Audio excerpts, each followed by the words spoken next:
السلام عليكم يا احلى متتبعين، نتمنى انكم تكونوا كلكم بخير وعلى خير، ومرحبا بكم معايا بفيديو جديد. واليوم ان شاء الله البنات غادي نبارطاجي معكم مجموعه من السلطات المنعشه البارده ديال هذا الجو، بما اننا مقبلين على الصيف وعيد الاضحى ان شاء الله. غادي نحتاجوا بحال هاد السلطات اللي تيكونوا هكذايا خفاف، تيجيو ولذاذ ومغذيين ومنعشين بطبيعه الحال.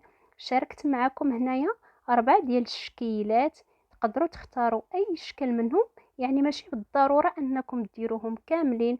تيجيو البنات ساهلين، ترافقوهم على الموائد ديالكم وتشكلوا وتنوعوا كيف ما بغيتوا. وبسم الله على بركه الله، غادي ندوز معكم لاول مقبله.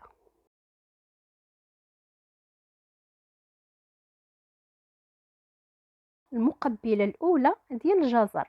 غادي نحتاج هنايا 4 الخيزوات، غادي نقيهم وغادي نقطعهم على شكل طولي كيف ما تلاحظوا معايا. غادي نديرهم في واحد الطنجره ديال الضغط، غنضيف ليهم كاس ديال الماء اللي غادي يكفاني باش غادي نسلقهم. غادي نضيف 3 د الفصوص ديال الثوم، وبطبيعه الحال غادي نسد عليهم ونخليهم يطيبوا ليا فوق نار اللي تكون هكا متوسطه. هنا من بعد ما طاب لينا الجزر ديالنا كيف ما تلاحظوا، نحاولوا ما نخليوش يفوت في الطياب باش يبقى محافظ على داك الشكل ديالو. غادي ندوز باش غادي نحضر هاد الشرموله ديالو. عندي هنايا مقلاة درت فيها زيت الزيتون، وهذوك الفصوصه ديال الثومه اللي سلقت مع الجزر غادي نحيد ليهم القشره، وغادي نديرهم هنايا يتشحروا ليا غير واحد شويه، يعني نحاولوا ما نخليوش الثومه ديالنا حتى تحرق لينا. ومن بعد غادي نضيف داك الجزر كيف ما تلاحظوا معايا. غادي نحاول هكا نخلط الثومه وداك الجزر وزيت الزيتون غير شويه، ومن بعد غادي نضيف لهم التوابل. غادي نحتاج معلقه ديال التحميره، معلقه صغيره طبيعه الحال ديال الكمون، ومعلقه صغيره مع مرش ديال الابزار. الملح تتبقى على حسب الذوق. وبالنسبه لهاد المقبله راه تتجي رائعه، واللي زوين فيها انها يمكن لينا نحتفظوا بها في الثلاجه تقريبا حتى لمده ديال اسبوع. غادي نبقى نشحر فيها على هذا الشكل، يعني غنبقى ندي فيها ونجيب فيها حتى تبان ليا ان هاد المقبله ديال الجزر تشربات ليا ديك العطريه. غادي نضيف هنايا شويه ديال القزبر ومعدنوس، بطبيعه الحال القزبر يكون غالب على المعدنوس باش يعطينا واحد المذاق اللي هو زوين. وباش نزيدو نعزو واحد اللذه ديال هاد الجزر، غادي نضيفو عليها واحد العصره ديال الحامض. بالنسبه لي انا هنايا عصرت نص حامضه وضفتو. الا بغيتو الحموضيه اكثر فهاد المقبله راه يمكن لكم تضيفوا حتى العصير ديال الحامضه كامله. وبطبيعه الحال غادي نخليها هكايا حتى تشرب ليا، وغادي ندوز باش غادي نقدمها معكم. هذا هو الشكل النهائي ديال المقبله ديالنا. كيفاش تتجي رائعه وزوينه ومحمضه، والاهم ان هاد المقبلات راه تيصبروا معنا هكذا في الثلاجه واحد المده. زينت انا بالطريف ديال الحامض كيف ما تلاحظوا معايا.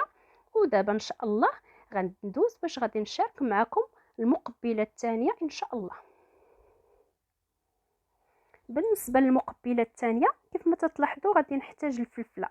يمكن لكم تستعملوا نوع واحد او جوج الانواع او حتى 3 ديال الانواع ديال الفلفله. المهم تيبقى لكم نتوما الاختيار، وتيبقى لكم على حسب المتوفر عندكم. هنايا خديت الفلفله بطبيعه الحال كما تلاحظوا معايا شويتها ودرتها في واحد البلاستيكه وخليتها، ومن بعد هذا حيت لي ديك القشره وحيت لي ديك الزريعه اللي تكون في الداخل. انا قطعتها على هذا الشكل الطولي، قطعوها كيف ما بغيتوا البنات. غادي نستمر على هذا الشكل حتى نكمل هاد الكميه كلها اللي عندي.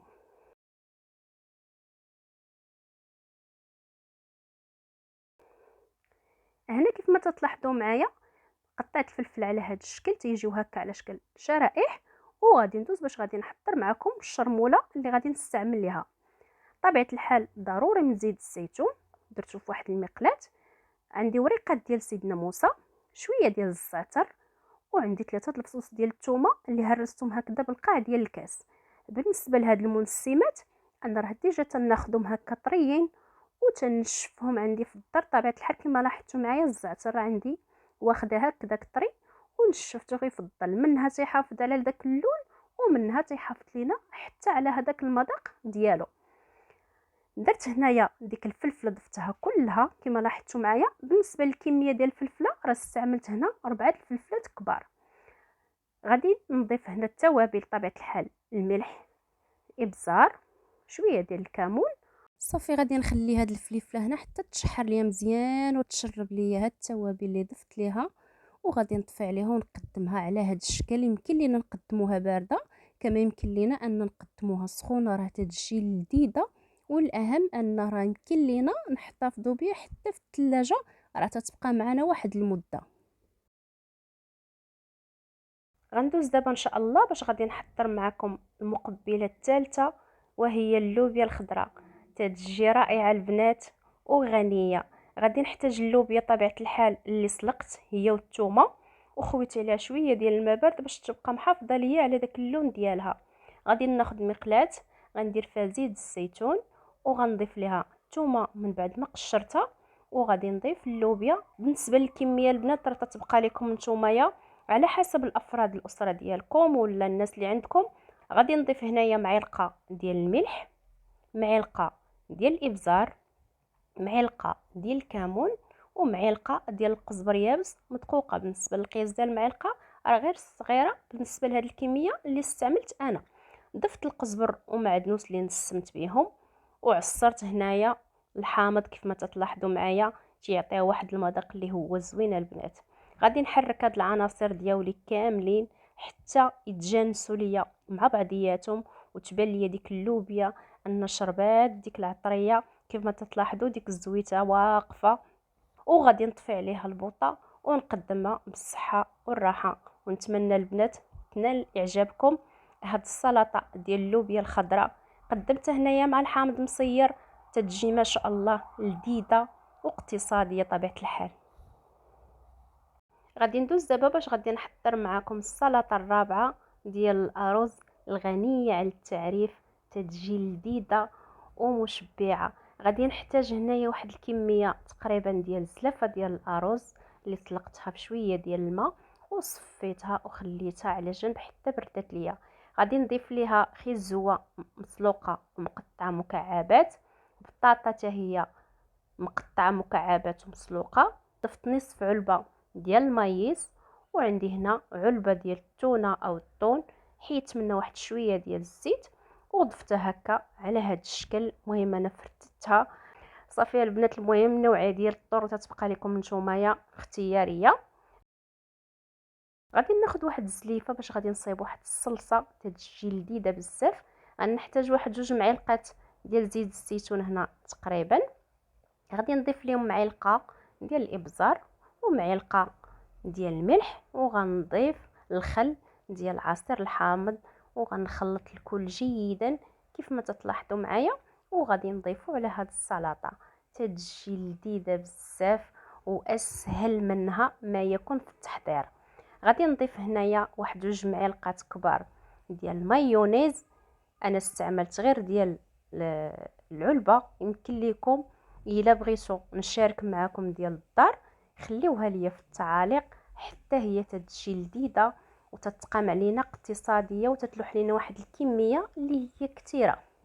من بعد ما خلطت العناصر ديالي كاملين فهاد السلطه ديال الارز، زينتها هنايا على هاد الشكل. درت في الجنب ديالها دوائر ديال الخيار، وتزيد اللي هو بسيط عريش ديال المعدنوس، وبان هنايا حبيبه ديال المايز غير شويه، وقطعات ديال لانشون. تزيد اللي هو بسيط وغير مكلف، والسلطه ديالنا تتجي غنيه ولذيذه ومشبعه كما قلت لكم البنات.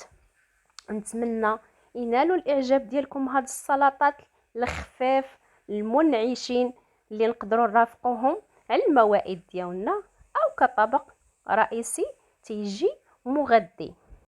ولو وصلتوا معايا البنات حتى لهنا ما تبخلوش عليا باللايكات والتعليقات ديالكم الزوينين اللي تيحفزوني دائما. تنقول لكم شكرا لكم بزاف، والله غير سمحوا لي واخا تنغبر عليكم. باقين البنات تتسولوا فيا وتتواصلوا معايا، تنقول لكم شكرا لكم بزاف، ومع السلامه في فيديو قادم ان شاء الله.